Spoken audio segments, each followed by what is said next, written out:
आज की इस वीडियो के अंदर हम इससे पिछली वाली वीडियो को ये टॉपिक को कंटिन्यू करेंगे जो कि हमारा more on problem 5D shape group है। तो पिछली वीडियो के अंदर हम एक क्वेश्चन सॉल्व कर रहे थे जिसके अंदर हमारे पास तीन कंपनीज थी, इवान लिमिटेड, खान लिमिटेड और मलिक लिमिटेड। तो यहाँ पर हमारे पास एक डी शेप ग्रुप था जिसके तहत इवान लिमिटेड ने खान लिमिटेड के 75% शेयर परचेज किए थे और डायरेक्टली जो इन्वेस्टमेंट थी मलिक लिमिटेड के अंदर उसकी वो 40% थी और इनडायरेक्ट इन्वेस्टमेंट 30% थी। तो ये दोनों कंपनीज इवान लिमिटेड के लिए सब्सिडरी कंपनीज हैं जिनके लिए, और इसकी ये जो एक शेप बन रही है इस ग्रुप की वो डी शेप ग्रुप बन रही है। और डी शेप ग्रुप होगा तो हमने एक क्वेश्चन सॉल्व कर रहे थे जिसके तहत हमने देखना है कि किस तरह इसकी हमने अकाउंटिंग करनी है। तो यहाँ पर हमें तीन separate statement of financial position दी हुई है और हमने बनानी है consolidated statement of financial position तीनों का जो है कंपनीज को इकट्ठा करके। तो उसके लिए हम कुछ वर्किंग कर रहे थे जिसके तहत हमने देखा था कि इफेक्टिव कंट्रोल जो है वो हमने निकाल लिया, एनसीआई की कितनी परसेंट है वो भी हमने निकाल ली थी, नेट एसेट जो है वो एट एक्विजिशन और एट रिपोर्टिंग डेट दोनों कंपनीज के हमने निकाल लिए। इसी तरह दोनों कंपनीज की एट एक्विजिशन गुडविल कितनी आती है वो भी हमने कैलकुलेट कर ली। और यही एक्विजिशन की गुडविल ही उनकी रिपोर्टिंग डेट की भी गुडविल है क्योंकि उसके बाद अब तक एक्विजिशन से अब तक कोई इम्पेयरमेंट नहीं हुई। नेक्स्ट हमने जो वर्किंग करनी है वो नॉन कंट्रोलिंग इंटरेस्ट की करनी है। तो सबसे पहले हम यहाँ पर वर्किंग फॉर और उसके साथ लिख देते हैं नॉन कंट्रोलिंग इंटरेस्ट। तो non controlling interest Khan limited के अंदर कितना है पहले वो कैलकुलेट करें। तो सबसे पहले at acquisition non controlling interest कितना था, वो 22,500 था जो कि हमने गुडविल की कैलकुलेशन के अंदर भी कैलकुलेट किया। तो उसको मैं यहाँ पे लिख देता हूँ। तो उसकी जो अमाउंट है वो 22,500 ही है, तो उसको यहाँ पे लिख दिया है। ये एट एक्विजिशन एनसीआई की वैल्यू है।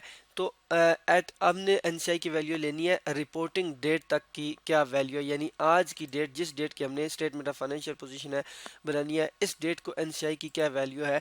तो एट एक्विजिशन हमने ले ली तो इसके अंदर एनसीआई की वैल्यू किस वजह से इंक्रीज हुई है, जिस तरह हम यहाँ पर ऊपर देख रहे हैं कि खान लिमिटेड के नेट एसेट जो इंक्रीज हुए हैं वो 90,000 से 1,35,000 तक चले गए हैं। तो इन दोनों के दरमियान जो डिफरेंस है वो रिटेन अर्निंग्स यानी खान लिमिटेड ने ज़्यादा जो प्रॉफिट कमाया है एक्विजिशन और रिपोर्टिंग डेट के दौरान, वो जितना भी पीरियड है उसका वो फ़र्क है प्रॉफिट की वजह से है। तो इसके अंदर एनसीआई का जितना पोर्शन है उसकी वजह से एनसीआई की वैल्यू इंक्रीज हो जाएगी।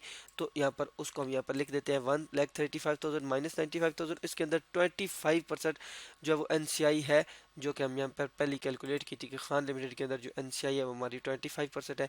तो इसकी जो अमाउंट आएगी जिस अमाउंट से एनसीआई की वैल्यू बढ़ेगी वो है जी 11,250 रुपीज़। अब हमने जो है वो मलिक लिमिटेड के अंदर जो एनसीआई है उसकी जो वैल्यू है वो हमने लेनी है। तो उसकी भी सबसे पहले एट एक्विजिशन क्या वैल्यू थी वो लेंगे।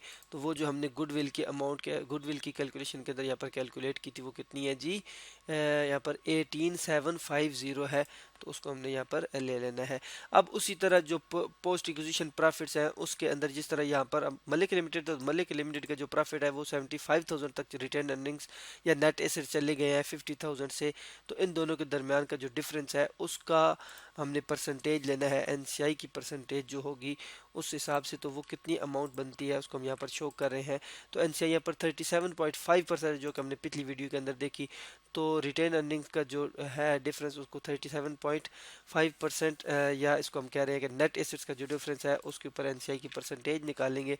ये जो अमाउंट हमारे पास आ रही है ये इससे मलिक लिमिटेड के अंदर जो एनसीआई है वो बढ़ेगी। अब एक नई जो चीज़ यहाँ पर आएगी जो कि डी शेप ग्रुप की वजह से आ रही है।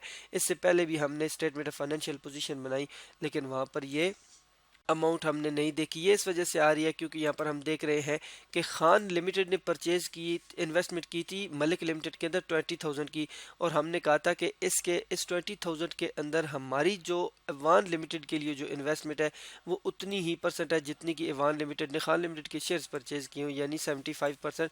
और बाकी जो है वो 25% की इन्वेस्टमेंट है वो जो खान लिमिटेड के अंदर हमारे एनसीआई या नॉन कंट्रोलिंग इंटरेस्ट उनकी है। तो इस इन्वेस्टमेंट की वजह से एनसीआई की वैल्यू डिक्रीज होगी। तो ये 20,000 की टोटल इन्वेस्टमेंट थी उसमें से 25% एनसीआई वालों की थी, एनसीआई की थी, तो वो ₹5,000 बनते हैं जो कि हमारी इस एनसीआई को कम करेंगे क्योंकि ये इन्वेस्टमेंट है तो ये हमारा आउटफ्लो है। तो यहाँ पर अब इसका अगर हम टोटल करेंगे तो टोटल जो ग्रुप के लिए एनसीआई आ जाएगी वो आ जाएगी 56,875 रुपीज़। उसके बाद हमने जो नेक्स्ट वर्किंग करनी है वो रिटेन अर्निंग्स की करनी है, यानी ग्रुप की जो रिटेन अर्निंग्स है वो कितनी है। तो सबसे पहले हमारे पास एवान लिमिटेड है जो कि पेरेंट कंपनी है, उसकी जो रिटेन अर्निंग्स है वो हमें गिवन है रिपोर्टिंग डेट के ऊपर, वो कितनी है जी 95,000 रुपीज़। तो हम उसी तरह 95,000 रुपीज़ यहाँ पर लिख देंगे। अब जो हमारी है कंपनी खान लिमिटेड, उसके अंदर जो रिटेन अर्निंग्स है हमारी वो कितनी है, वो हमने किस तरह ले ली है कि एक्विजिशन से बाद की जितनी रिटेन अर्निंग्स हैं वो हमने कंसीडर करनी है यहाँ पर। तो एक्विजिशन के बाद से यानी यहाँ पर 90,000 से लेकर 1,35,000 का अगर डिफरेंस लें तो ये वो इन दोनों नेट एसेट्स का जो डिफरेंस है वो रिटेन अर्निंग्स की वजह से है। तो यहाँ पर और उसके अंदर जो ग्रुप का परसेंटेज है वो 75% है, तो मल्टीप्लाई बाय 75% करेंगे तो 33750 हमारे पास आ जाएगी रिटेन अर्निंग्स। अब इस तरह जो मलिक लिमिटेड है उसका भी हमने पोस्ट इक्विजिशन रिटेन अर्निंग्स लेनी है, जिसके लिए हम जो नेट एसेट्स का डिफरेंस लेंगे और मल्टीप्लाई बाय 62.5% ग्रुप की इन्वेस्टमेंट है जो इफेक्टिव कंट्रोल है, वही हमने इसके साथ भी मल्टीप्लाई करना है। तो ये जो अमाउंट आएगी और ऊपर वाली जो दो अमाउंट इनको जब टोटल करेंगे तो ग्रुप के लिए जो रिटेन अर्निंग्स है वो 144,375 रुपीज़ की होंगी। तो यहाँ तक हमारी 5 वर्किंग्स कंप्लीट हो गई। अब इन वर्किंग्स को देखकर और इस क्वेश्चन का जो डेटा है इसको देखकर हम जो है वो स्टेटमेंट ऑफ फाइनेंशियल पोजीशन बनाएंगे, जिसके लिए हमने यहाँ पर एक फॉर्मेट बना लिया है, Avon limited group consolidated statement of financial position as at 31 December 2019। तो सबसे पहले हमने जो एसेट लिखना है वो हमारे लिए गुडविल का एसेट है और वो जो हमारा इंटेंजिबल है। तो गुडविल हमारे पास दो हैं, 4500 रुपीज़ की खान लिमिटेड वाली और मलिक लिमिटेड वाली 8750 रुपीज़ की। तो इसको हम इकट्ठे यहाँ पर वर्किंग में भी शो कर रहे हैं और इसकी अमाउंट भी यहाँ पर हमने लिख देनी है। दोनों अमाउंट्स को जब ऐड करेंगे तो ये 13,250 रुपीज़ की गुडविल पूरे ग्रुप के लिए आ जाएगी। अब उसके बाद हमने बैलेंस शीट को यहाँ पर देख लें तो separate statement of financial position के अंदर जो हमें इन्वेस्टमेंट्स नज़र आ रही हैं इनको जब हम consolidated statement of financial position बनाएंगे तो इग्नोर कर देंगे। क्यों?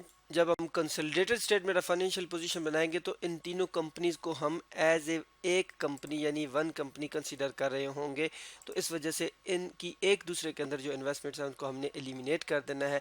इस तरह यहाँ पर सन्ड्री एसेट्स दिए हुए हैं, तो जो पेरेंट कंपनी है उसके एसेट्स, इसके अलावा उसकी जो सब्सिडरी कंपनीज है, तो इन तीनों के एसेट्स को हमने यहाँ पर ऐड करना है और consolidated statement of financial position के अंदर लिख देनी है। तो यहाँ पर इन तीनों को अगर ऐड करती हुई हमारी अमाउंट आ रही है 323,000 यानी 3,23,000। तो इन दोनों को अगर ऐड कर दे तो हमारे पास जो एसेट्स साइड आ जाएगी वो 336,250 की आ जाएगी। अब यहाँ पर हमने स्टेटमेंट ऑफ फाइनेंशियल पोजीशन का जो दूसरा पार्ट है जिसके अंदर हमने शो करनी है कि इक्विटी कितनी है, लायबिलिटीज कितनी है, उसको हमने यहाँ पर लिखना है। तो सबसे पहले हमने शेयर कैपिटल लिखना है। तो ये ग्रुप जो है वो एवान लिमिटेड का है, तो यहाँ पर एवान लिमिटेड का ही शेयर कैपिटल आएगा जो कि 1,20,000 है। तो वो अमाउंट यहाँ पर हम लिख देते हैं। अब जो रिटेन अर्निंग्स है हमारे पास वो हमने कैलकुलेट की हुई थी, वो कितनी थी जी 144,375 की। तो उनको हमने वर्किंग 5 से लेकर यहाँ पर शो करना है। तो यहाँ पर हमने वो अमाउंट लिख दी। नॉन कंट्रोलिंग इंटरेस्ट भी हमने कैलकुलेट किया हुआ है, वो कितना है जी 56,875 रुपीज़ का। तो इसको भी यहाँ पर हमने शो करना है। तो यहाँ पर NCI आ जाएगी हमारी जी 56,875 की। अब अगर इस को ऐड करें तो ये हमारे पास टोटल इक्विटी बन जाएगी जो कि 321,250 है। और इसके अलावा अब हमने जो है वो लायबिलिटीज़ लेनी है। तो लायबिलिटीज़ हमने हमारे पास 7,000, 5,000 और 300 है। इन तीनों का अगर टोटल करें तो वो 15,000 बनता है जो कि हमने यहाँ पर लिख देना है। और इस साइड का अगर हम टोटल करें तो ये हमारे पास आ जाएगी जी 3,36,250 रुपीज़। तो इस तरह यहाँ पर हमारी जो वो ग्रुप की जो consolidated statement of financial position जो है वो हमने बना ली है। और आज की इस वीडियो के अंदर हमने सीखा है कि जब डी शेप ग्रुप होता है तो फिर हम जो है वो कंसोलिडेशन कैसे करते हैं।